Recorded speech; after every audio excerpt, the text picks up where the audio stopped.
श्रीगुरुभ्यो नमः। हरिः ओम। गुरुर्ब्रह्मा गुरुर्विष्णुः गुरुर्देवो महेश्वरः गुरुस्साक्षात् परब्रह्म तस्मै श्रीगुरवे नमः।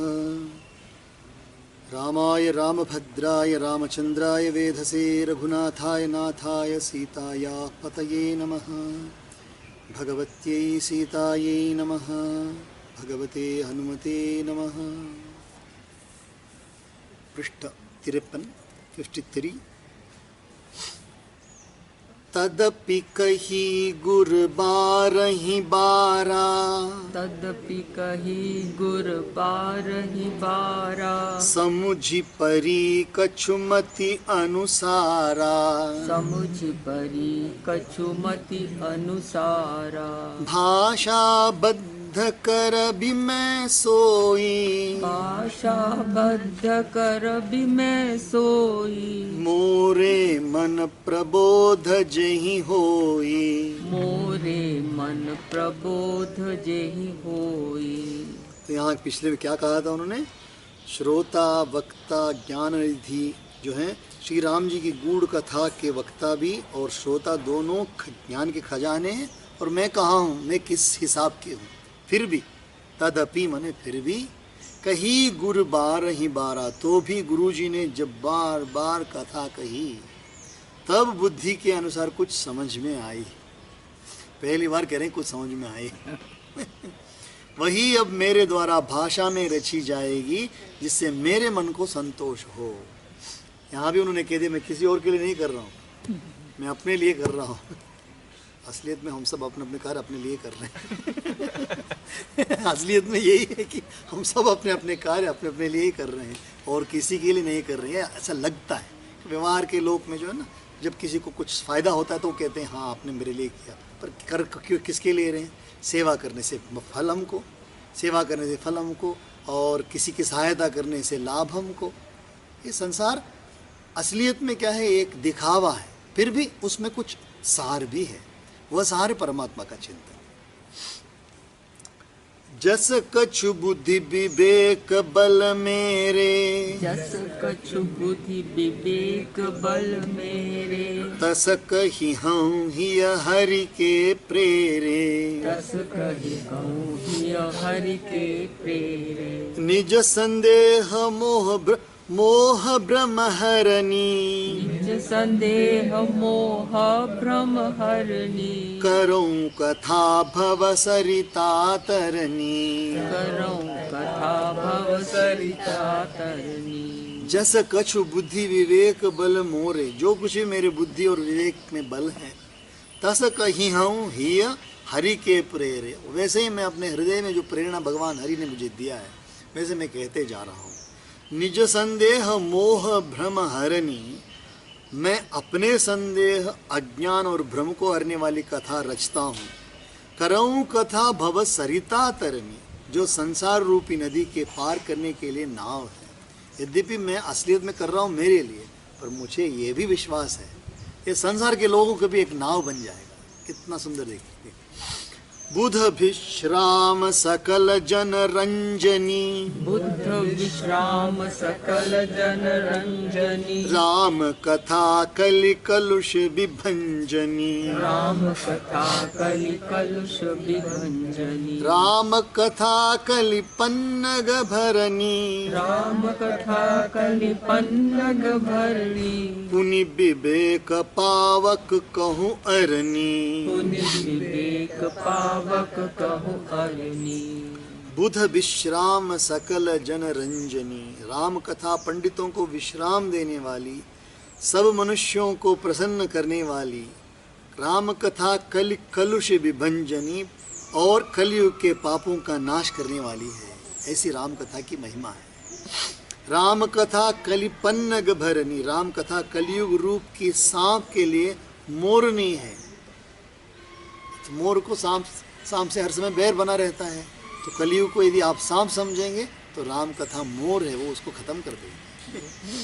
राम कथा कलि पन्नग भरनी, पुनि विवेक पावक कहूँ अरनी, और विवेक रूपी अग्नि के प्रकट करने के लिए अरणी मंथन की जाने वाली लकड़ी है। अर्थात इस कथा से ज्ञान की प्राप्ति हो। आपने देखा होगा पिछले ज़माने में आज भी जो शास्त्रोक्त माने अत्यधिक शास्त्रोक्त ढंग से जो हवन करते हैं वो दिसलाय का प्रयोग नहीं करेंगे, माचिस का प्रयोग नहीं करेंगे। एक लकड़ी होती है जिसमें छोटे छोटे छेद होते हैं, छेद आर पार नहीं होते, छोटे छोटे ऐसे छिद्र जैसे होते हैं, उसमें एक लकड़ी डालते हैं और लकड़ी पे एक लपटी हुई रहती है एक रस्सी, लकड़ी मथनी जैसी, बिल्कुल उसका नाम ही मथनी जैसी। उसको ऊपर से एक ब्राह्मण उसको दबा के रखेंगे, 2 ब्राह्मण यहाँ से उसको खींचेंगे और अग्नि प्रकट होगी लकड़ी के रगड़ने से, और उसको थोड़ी रुई लेंगे, रुई ले करके उस रुई को वहाँ डाल देंगे, वो रुई पकड़ लेगी अग्नि, और रुई को ऐसे ऐसे ऐसे हिलाते हिलाते हिलाते हिलाते ले जा करके अग्निकुंड में डालेंगे। आज भी कर रहे हैं, कई जगह आप देखें आज भी कर रहे हैं। हाँ जी कोई जरूर करेंगे। तो ऐसा जो है, ये जो है मंथन की जाने वाली लकड़ी है वो उससे प्रकट कर। वैसे इस देखा जाए तो अरणी कौन सी है? राम कथा अरणी है। राम कथा विवेक रूपी अग्नि के प्रकट करने के राम कथा अरणी है। उससे प्रकट होने वाली अग्नि जो है वो विवेक है। राम कथा कलिका मद गाई, राम कथा कलिका मद गाई, सुजन सजीवनी मूरी सुहाई, सुजन सजीवनी मूरी सुहाई, सोई बसुधा तल सुधा तरंगिनी, सोई बसुधा तर सुधा तरंगिनी, भय भंजनी भ्रम भेक भुअंगिनी, भय भंजनी भ्रम भेक भुअंगिनी। राम कथा कलयुग में सब मनोरथों को पूर्ण करने वाली कामधेनु गौ है। राम कथा कलिकामद गाई, सुजन सजीवनी मूरी सुहाई, और सज्जनों के लिए सुंदर संजीवनी जड़ी है। सुजन सजीवनी मूरी सुहाई, मूरी माने जड़ी बूटी है। पृथ्वी पर यही अमृत की नदी है। सोई बसुधा तल सुधा तरंगिनी, अमृत का जो, यदि आप अमृत को ढूंढना चाहते हैं भूमंडल में, जो मिलता नहीं है, अमृत कहाँ मिलता है? स्वर्ग में मिलता है। पर अमृत को यदि आप ढूंढना चाहते हैं भूमंडल में, तो राम कथा ही है वो भूमंडल में अमृत। भय भंजनी भ्रम भेक भुअंगिनी, जन्म मरण रूपी भय का नाश करने वाली और भ्रम रूपी मेढकों को खाने के लिए सर्पिणी है राम कथा। भ्रम जो है ना, किसी ना किसी प्रकार का भ्रम बना रहता है। ये लोग हमारी सहायता करेंगे, ये भ्रम है, या इससे मुझे लाभ होगा, ये भ्रम है। बाद में जाकर के धोखा खाते हैं। कई ऐसी चीज़ें हैं संसार में जहाँ धोखा खा जाते हैं। Where we are taken not for one right for many rights.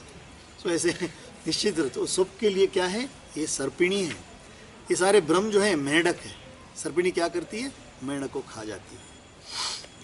असुर सेन सम नरक निकंदिनी, असुर सेन सम नरक निकंदिनी, साधु विबुध कलहित गिरि नंदिनी, साधु विबुध कुलहित गिरि नंदिनी, संत समाज पयोधि रमासी, संत समाज पयोधि रमासी, विश्व भार भर अचल क्षमासी, विश्व भार भर अचल क्षमासी।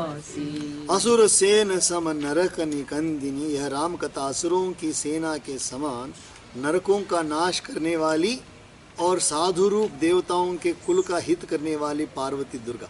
यह राम कथा असुरों की सेना के समान नरकों का नाश करने वाली, असुरों की सेना को जैसे भगवान राम या भगवान विष्णु या आंजनेय जैसे उसको खत्म कर देते हैं, और ये नरकों का नाश करती है। कौन सी? राम कथा। कई प्रकार के नरक हैं, 27 प्रकार के बताते हैं नरक। उन सारे नरकों को खत्म करने वाली कथा राम कथा है। और साधु रूप देवताओं के कुल का हित करने वाली पार्वती दुर्गा है। दुर्गा ने ही असुरों का संहार किया था। दुर्गा जी ने जो असुरों का संहार किया था, वैसे ही राम कथा असुरों का कलयुग में जो नरक रूपी अनुभव है उन सबको खत्म कर देती है। संत समाज पयोधि रमासी, संत समाज के लिए वह पयोधि है। पयोधि माने क्षीर समुद्र है। रमासी माने जैसी लक्ष्मी, विश्व भार बर अचल क्षमासी, यह संत समाज रूपी क्षीर समुद्र के लिए लक्ष्मी के समान है और संपूर्ण विश्व का भार उठाने में अचल पृथ्वी के समान है। विश्व भार भर अचल क्षमासी, क्षमा पृथ्वी का नाम है। क्षमा जैसे धरती बोलते हैं ना, वैसे धरणी धरती माने क्षमा माने पृथ्वी। तो सब प्रकार के भार को उठाने में राम कथा कैसी है, जैसे पृथ्वी जैसी है। तो राम कथा में इतने सारे गुण हैं, तो ये सारे गुण इसमें हैं, इसलिए मैं बहुत खुशी से इसका विस्तृत रूप से वर्णन कर रहा हूँ। हरि ओम।